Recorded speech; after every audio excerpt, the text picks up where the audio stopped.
रामकृष्ण हरी मंडळी, तर सर्वांचं स्वागत आहे आजच्या नवीन व्हिडिओमध्ये। तर सकाळ सकाळची मस्त अशी सुरुवात सगळ्यांना, शुभ सकाळ। तर सकाळ झाली होती, खूप असं अंगणात प्रसन्न वाटत होतं, वातावरण खूप चांगलं होतं, कारण पाऊस पण नव्हता, पण अंगण स्वच्छ केलेलं होतं, वातावरण फ्रेश होतं, खूप छान वाटत होतं। तर आम्हाला तर पाऊस नाही आहे, तुम्हाला आहे का ते मला कमेंटमध्ये सांगा।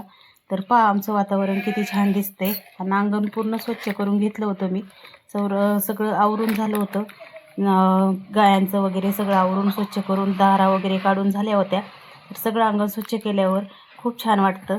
आणि आमच्यात तर पूर्ण नारळाला असे मस्त नारळ लागले, तर खूप छान असे नारळाची झाडं आले, तर पूर्ण अंगण असं झाडांनी हिरवगार दिसतं, छान वाटतं। आणि सकाळ सकाळ आंघोळ्या वगैरे सगळं झालं, आणि लगेच देवपूजा करून घेतली। तर देवपूजा पण माझी मस्त अशी देवपूजा चालली, तर खूप छान अशी देवपूजा केली, कारण रोज सकाळी उठल्यावर सगळं कामावरलं बाहेरलं की आंघोळ करून पहिली देवपूजा करून घेत असते। देवपूजा केली की घरात असं प्रसन्न वाटतं, मंदिरासारखं। तर पहा आमची अशी देवपूजा असते सकाळ सकाळ। तर कशी वाटली आपली देवपूजा ते पण मला सांगा। तर मस्त अशी देवपूजा पण झाली, तर खूप छान अशी देवपूजा करून घेतली। नंतर मुलांसाठी मी चहा बनवला। तर आमच्या आऊने आणले होते पाव, तर कारण सगळे मुलांना सुट्टी होती ना, तर सकाळी सकाळी पाव खायचं म्हटले मुलं। तर आमच्या चिंट्याचं तर सगळ्यात आधी सुरू झालं होतं, त्याला मुलाच्या आधी लागतं म्हणजे लागतंच। मग मस्त अशा आऊने पाव आणले, तर आमची इथं वस्तीवरच बेकरी आहे ना, तर बेकरीतून त्यांनी पाव आणले। आम्ही जास्त काय असं बाहेरचं पाव वगैरे आणत नाही, तर पण आज मुलांना इच्छा झाली होती खायची, तर लगेच ते मला आधी चिंट्याला द्यावं लागतं, नंतर माझ्या मुलाला। माझ्या मुलापेक्षा त्याचा लाड, कारण तो आपला एक सदस्यच आहे, आणि मी त्याला लहानपणीपासून खूप जपलेलं आहे। तर नंतर आम्ही वड्याचं नियोजन केलं, चहा वगैरे झाल्यावर मस्त असं वडापाव करायचं मुलं म्हणले, तर मस्त असे बटाटे उकडून घेतले, बटाटे सोलून वगैरे घेऊन लगेच मी मिक्सरमध्ये वाटण पण काढून घेतलं, हिरवी मिरची, लसूण, अद्रक, हे असं कोथिंबीर वगैरे सगळं काढून पण घेतलं, छान असं वाटण करून मस्त वडापावचं नियोजन होतं। नंतर परतून घेऊन दीदी पहा आमची किती छान वडे बनवती। तर आपण जे करतो ते मुलांना पण आलं पाहिजे, म्हणून मी दीदीला हळूहळू माझ्याजवळ बसून तिला पण सवय लावते, कारण मुलीच्या जातीला सगळं आलं पाहिजे, कारण आलंच पाहिजे, कारण मुलीच्या जातींना कुठेही अडचण नको, परत म्हणायला नको तुझ्या आईने काय शिकवलं म्हणून। तर किती छान असे वडे बनवते दीदी। तर मस्त असे तिने वडे पण बनवले होते। तर माझं चाललं होतं बेसन पीठ घेऊन लगेच त्याच्यामध्ये थोडं तिखट वगैरे टाकून मिक्स करून आपलं वरचं सारण तळण्यासाठी तयार करायचं चाललं होतं। तर मग अशा प्रकारे माझी सकाळ सकाळची धावपळ चाललेली होती। तर मस्त असं मी बेसन पीठ काढून घेतले, तोपर्यंत दीदीने असे मस्त वडापाव बनवून घेतले होते। तर तिचे वडापाव बनवून झाले होते, तोपर्यंत मी तेल तापायला ठेवलं होतं, तर खूप छान असं तेल पण तापलं होतं। तर सकाळी सकाळी भरपूर असा राडा असतो, तर मी थोड्या चपात्या पण बनवल्या होत्या, कारण म्हटलं वडापाववर मुलं खातात नाही खातात, त्यासाठी मी चपात्या पण बनवल्या होत्या। तर तेल पण तापलं होतं, मस्त असे वडापाव तळायला घेतले। तर आमचे कसे वडापाव झाले ते पण मला सांगा। वडापाव तळून झाले आणि मी लगेच जेवणासाठी घेतलं।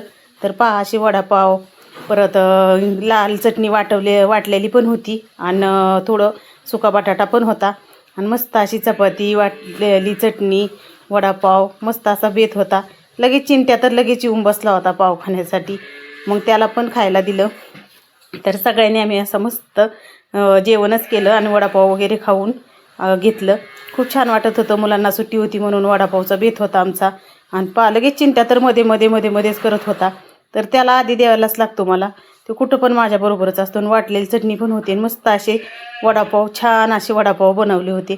तर नंतर आम्ही वडापाव खाऊन गेलो शेडमध्ये। तर शेडमध्ये आमचं खत भरायचं चाललेलं होतं। तर आमचा पक्षी गेलेला 2 दिवस झालं होतं, आणि आहो पण आजारी होते ना, माझा संग्राम पण आजारी होता, तर खत राहिलं होतं भरायचं, लेबर काय भेटेना, त्याच्यामुळं आम्ही घरीच खत भरायचं चाललं होतं। तर आमचे मुलं पण अशी मदत करतात। आमचा संग्राम आजारी असूनसुद्धा तो गोण्या वगैरे धरू लागत होता। आहोचं चाललं होतं खत गोळा करून, आम्ही आधी सगळं गोळा करून घेतलं, आणि लगेच गोण्यात असं भरत होतो।